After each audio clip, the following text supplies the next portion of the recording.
Bien. Lo que hay que decir es que lo que pasó ayer forma parte de una historia que ya tiene 47 años.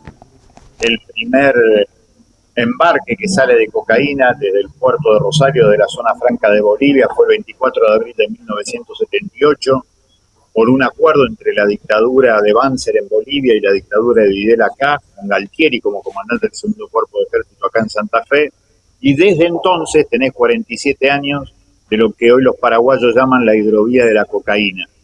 En ese contexto, en los últimos 6 años, hubo 5 embarques en distintos lugares del mundo y también acá salieron de los puertos vinculados a Vicentín. Tanto Terminal Puerto Rosario, que sigue siendo de Vicentín increíblemente, y ahora lo que pasó en el puerto de San Lorenzo de Vicentín, en donde se subieron esa media tonelada de cocaína y que fue denunciada por el capitán del buque. Acá no tiene nada que ver los organismos de control que no controlan, no fue la aduana, no fue prefectura, miente la ministra de Seguridad Patricia Bullrich cuando dice esto, porque fue el capitán del buque el que termina entregando este embarque de media tonelada de cocaína.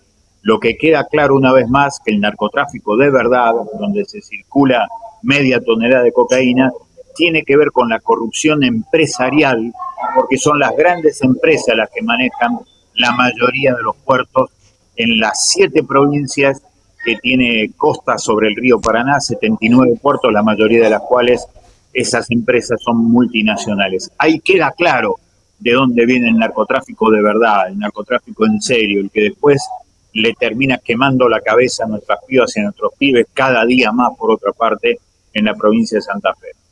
Carlos, preguntarte, digo, ¿es producción de la región y el destino siempre es Europa a través de esto?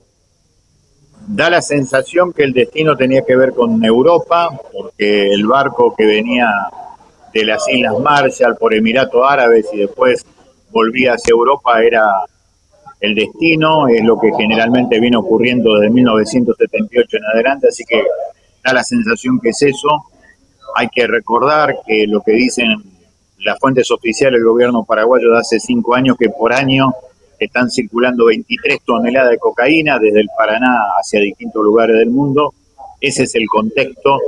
Lo que queda como resto de esos 50 kilos fue en el año 2022 cuando se querían exportar por Terminal Puerto Rosario, también de Vicentín, 1.600 kilos de cocaína, es decir, una tonelada, 600 kilos, y van a quedar 50 kilos que se iban a distribuir entre las bandas narcopoliciales barriales que siguen activas en distintos lugares de la provincia de Santa Fe. Ahí se explica, casi te diría, la mecánica de este fenomenal negocio a escala internacional que necesita de nichos de corrupción del Estado, pero también de nichos de corrupción de grandes empresarios, porque este dinero no circula en los barrios de Roldán, de Rosario y de Santa Fe, circula por los bancos, ahí donde generalmente no hay nunca un allanamiento.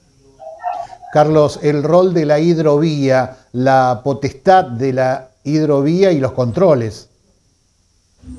Acá hay una discusión de fondo. Apenas asumió el gobierno de Milei, la Cámara de Industrias Aceiteras de la República Argentina dijeron que ellos no querían que el Estado se metiera en materia de seguridad, en materia del narcotráfico, admitiendo, entre otras cosas, que por sus puertos circula narcotráfico, circulan armas también, pero lo cierto es que ellos querían lejos al Estado y eso es lo que está pasando, porque, insisto, quienes manejan esto está planificado de los Estados Unidos. Esta semana, además, el verdadero planificador de todo esto, que es el Comando Sur del Ejército Norteamericano, estuvo presente en la Argentina negociando con el presidente de la Nación la entrega de lugares claves, como la base que van a poner en Ushuaia para controlar todo lo que pasa en torno a las Malvinas, pero también a la Antártida, con bienes comunes que van a ser absolutamente extranjerizados. Y mientras tanto, vienen por lo otro, que significa que a partir de estas noticias van a decir que con excusa del narcotráfico tienen que meter al ejército en la vida interna de nuestro país, cosa que ya hicieron en México, en Colombia, en Brasil, en Ecuador, en Perú, con resultados desastrosos, llenando las cárceles de pobres y teniendo cada vez más narcotráfico. Se hablaba, Carlos, digo en el off the record por allí, periodístico, de que se acercaban lanchas a cargar esta droga. Es probable porque lo que decían los investigadores es que todavía había gotas de agua sobre los panes de cocaína. Así que da la sensación que lo cargaron acá. Bien, o sea que tiene que ser producción de acá, de acá de la región. Sí, porque acordate que nosotros tenemos cocinas de producción de cocaína desde la dictadura hasta acá. Claro. Porque lo que se quedó en el barco es cocaína de alta pureza, es decir, es un producto químico. Y la Argentina siempre fue el segundo productor mundial de dos elementos fundamentales para transformar la hoja de coca, la planta de coca, en clorhidrato de cocaína. Esos dos elementos son el éter y la acetona, y por eso la Argentina siempre fue una plataforma de producción de cocaína, por más que no tenga plantaciones de coca. Bien, en dinero es un dinero muy, muy abultado, Carlos, ¿no? Millones y millones. Enorme. El valor mínimo que ayer expresaba la ministra como primera versión de 6 millones de dólares es un valor escaso porque apenas transita hacia Buenos Aires y de Buenos Aires a Europa se multiplica por 50. Así que imagínate que si llega más lejos hacia Europa del Este o hacia Asia o hacia África o hacia Oceanía, ese valor hasta se puede llegar a centuplicar. Bien, y por último preguntarte, Carlos, digo, esto puede traer coletazos, puede traer de vueltas.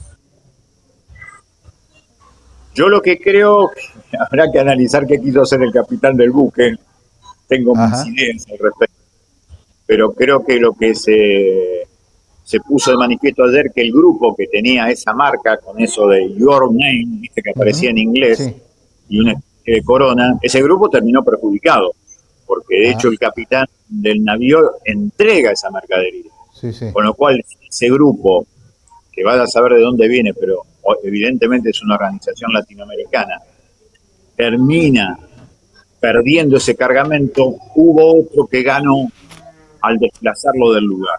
Así que vamos a ver, esos coletazos tendrán que ver con cuestiones que veremos en las próximas semanas a nivel latinoamericano, porque insisto, este es un negocio claro. multinacional paraestatal y que tiene nichos de corrupción no solamente en los estados, sino también en los niveles muy altos del empresariado latinoamericano.